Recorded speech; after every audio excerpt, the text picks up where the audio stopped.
First, a video.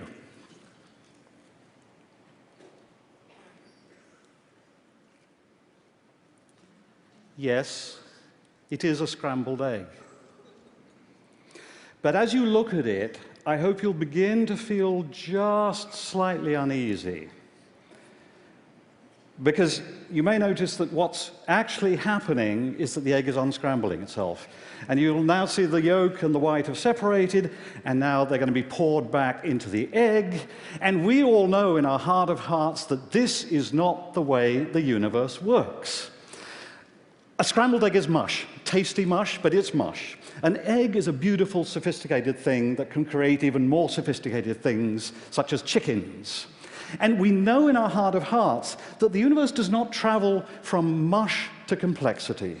In fact, this gut instinct is reflected in one of the most fundamental laws of physics, the second law of thermodynamics, or the law of entropy. What that says, basically, is that the general tendency of the universe is to move from order and structure to lack of order, lack of structure, in fact, to mush. And that's why that video feels a bit strange. And yet, look around us. What we see around us is staggering complexity. Eric Beinhocker estimates that in New York City alone, there are some 10 billion SKUs, or distinct commodities, being traded. That's hundreds of times as many species as there are on Earth. And they're being traded by a species of almost 7 billion individuals who are linked by trade, travel, and the internet into a global system of stupendous complexity. So here's a great puzzle. In a universe ruled by the second law of thermodynamics, how is it possible to generate the sort of complexity I've described, the sort of complexity represented by you and me and the convention center? Well, the answer seems to be the universe can create complexity, but with great difficulty. In pockets, there appear what my colleague Fred Spear calls Goldilocks conditions. Not too hot, not too cold, just right for the creation of complexity. And slightly more complex things appear. And where you have slightly more complex things, you can get slightly more complex things. And in this way, complexity builds stage by stage. Each stage is magical because it creates the impression of something utterly new, appearing almost out of nowhere in the universe. We refer in big history to these moments as threshold moments. And at each threshold, the going gets tougher. The complex things get more fragile, more vulnerable, the Goldilocks conditions get more stringent, and it's more difficult to create complexity. Now, we, as extremely complex creatures, desperately need to know this story of how the universe creates complexity despite the second law, and why complexity means vulnerability and fragility. And that's the story that we tell in big history. But to do it, you have to do something that may at first sight seem completely impossible. You have to survey the whole history of the universe. So let's do it. Let's begin by winding the timeline back 13.7 billion years to the beginning of time.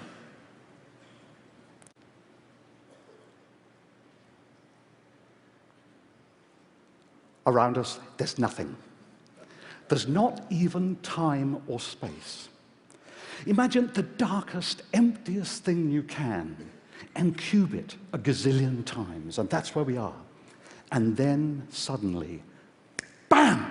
A universe appears, an entire universe, and we've crossed our first threshold. The universe is tiny, it's smaller than an atom, it's incredibly hot, it contains everything that's in today's universe, so you can imagine it's busting, and it's expanding at incredible speed. And at first, it's just a blur, but very quickly, distinct things begin to appear in that blur. Within the first second, energy itself shatters into distinct forces, including electromagnetism and gravity. And energy does something else quite magical. It congeals to form matter. Quarks that'll create protons, and leptons that include electrons. And all of that happens in the first second. Now we move forward 380,000 years. That's twice as long as humans have been on this planet. And now simple atoms appear of hydrogen and helium. Now, I want to pause for a moment, 380,000 years after the origins of the universe, because we actually know quite a lot about the universe at this stage. We know, above all, that it was extremely simple.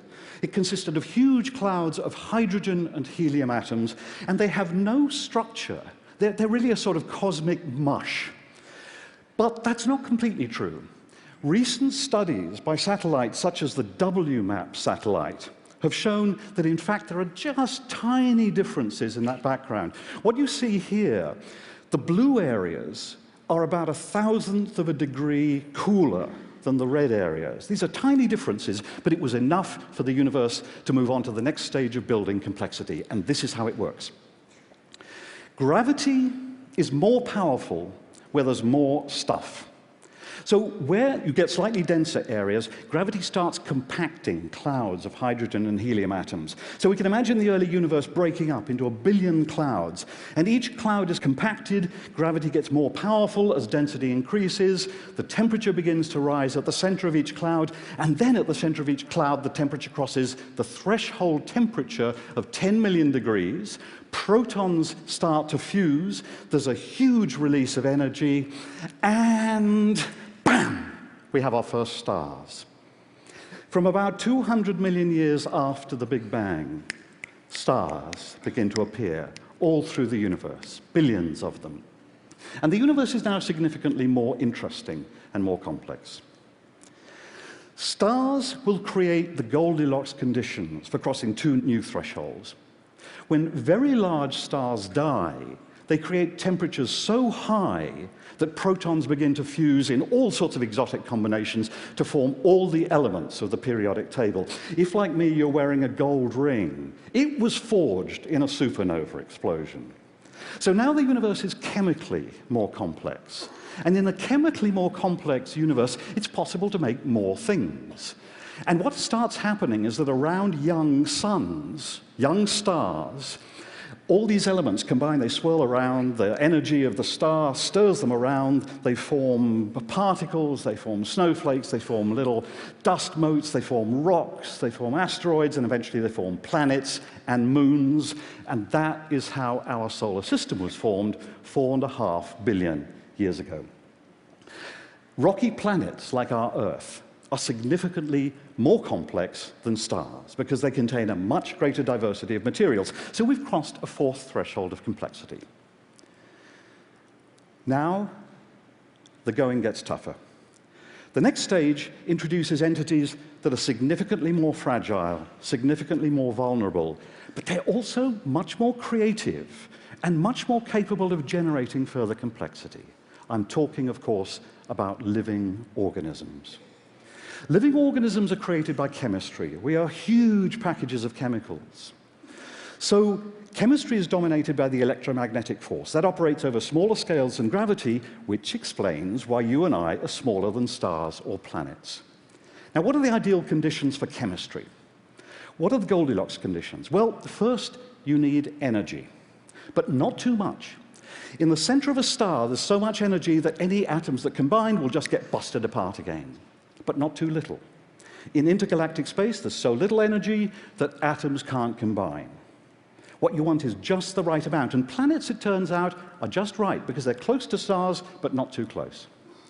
You also need a great diversity of chemical elements, and you need liquids, such as water. Why? Well, in gases, atoms move past each other so fast that they can't hitch up. In solids, atoms are stuck together. They can't move. In liquids, they can cruise and cuddle and link up to form molecules. Now, where do you find such Goldilocks conditions? Well, planets are great, and our early Earth was almost perfect. It was just the right distance from its star to contain huge oceans of liquid water. And deep beneath those oceans, at cracks in the Earth's crust, you've got heat seeping up from inside the Earth, and you've got a great diversity of elements. So at those deep oceanic vents, fantastic chemistry began to happen, and atoms combined in all sorts of exotic combinations. But of course, life is more than just exotic chemistry. How do you stabilize those huge molecules that seem to be viable? Well, it's here that life introduces an entirely new trick. You don't stabilize the individual, you stabilize the template, the thing that carries information, and you allow the template to copy itself. And DNA, of course, is the beautiful molecule that contains that information. You'll be familiar with the double helix of DNA. Each rung contains information. So DNA contains information about how to make living organisms. And DNA also copies itself. So it copies itself and scatters the templates through the ocean. So the information spreads. Notice that information has become part of our story. The real beauty of DNA, though, is in its imperfections. As it copies itself, once in every billion rungs, there tends to be an error. And what that means is that DNA is, in effect, learning. It's accumulating new ways of making living organisms because some of those errors work. So DNA is learning, and it's building greater diversity and greater complexity. And we can see this happening over the last 4 billion years. For most of that time of life on Earth, living organisms have been relatively simple, single cells, but they had great diversity and inside great complexity. Then from about 600 to 800 million years ago, multi-celled organisms appear. You get fungi, you get fish, you get plants, you get amphibia, you get reptiles, and then, of course, you get the dinosaurs. And occasionally, there are disasters. 65 million years ago, an asteroid landed on Earth near the Yucatan Peninsula, creating conditions equivalent to those of a nuclear war. And the dinosaurs are wiped out. Terrible news for the dinosaurs, but great news for our mammalian ancestors, who flourished in the niches left empty by the dinosaurs. And we human beings are part of that creative evolutionary pulse that began 65 million years ago with the landing of an asteroid. Humans appeared about 200,000 years ago, and I believe we count as a threshold in this great story. Let me explain why. We've seen that DNA learns, in a sense. It accumulates information, but it is so slow. DNA accumulates information through random errors that some of which just happen to work. But DNA had actually generated a faster way of learning. It had produced organisms with brains. And those organisms can learn in real time. They accumulate information, they learn. The sad thing is, when they die, the information dies with them. Now, what makes humans different is human language. We are blessed with a language, a system of communication so powerful and so precise that we can share what we've learned with such precision that it can accumulate in the collective memory. And that means it can outlast the individuals who learnt that information, and it can accumulate from generation to generation. And that's why, as a species, we're so creative and so powerful, and that's why we have a history. We seem to be the only species in 4 billion years to have this gift. I call this ability collective learning. It's what makes us different. We can see it at work in the earliest stages of human history. We evolved as a species in the savanna lands of Africa. But then you see humans migrating into new environments, into desert lands, into jungles, into the ice age tundra of Siberia, tough environment, into the Americas, into Australasia. Each migration involved learning new ways of exploiting the environment, new ways of dealing with their surroundings. Then 10,000 years ago, exploiting a sudden change in global climates with the end of the last ice age, humans learned to farm. Farming was an energy bonanza. And exploiting that energy, human populations multiplied, human societies got larger, denser, more interconnected. And then, from about 500 years ago, humans began to link up globally through shipping, through trains, through telegraph, through the internet, until now we seem to form a single global brain of almost 7 billion individuals, and that brain is learning at warp speed. And in the last 200 years, something else has happened. We've stumbled on another energy bonanza in fossil fuels. So fossil fuels and collective learning together explain the staggering complexity we see around us. So, here we are, back at the convention center. We've been on a journey, a return journey of 13.7 billion years. I hope you agree this is a powerful story, and it's a story in which humans play an astonishing and creative role, but it also contains warnings. Collective learning is a very, very powerful force, and it's not clear that we humans are in charge of it. I remember very vividly as a child growing up in England, living through the Cuban Missile Crisis. For a few days, the entire biosphere seemed to be on the verge of destruction. And the same weapons are still here, and they're still armed. If we avoid that trap, others are waiting for us. We're burning fossil fuels at such a rate that we seem to be undermining the Goldilocks conditions that made it possible for human civilizations to flourish over the last 10,000 years. So what big history can do is show us the nature of our complexity and fragility and the dangers that face us. But it can also show us our power with collective learning. And now, finally, this is what I want. I want my grandson, Daniel, and his friends and his generation throughout the world to know the story of big history and to know it so well that they understand both the challenges that face us and the opportunities that face us. And that's why a group of us are building a free online syllabus in big history for high school students throughout the world.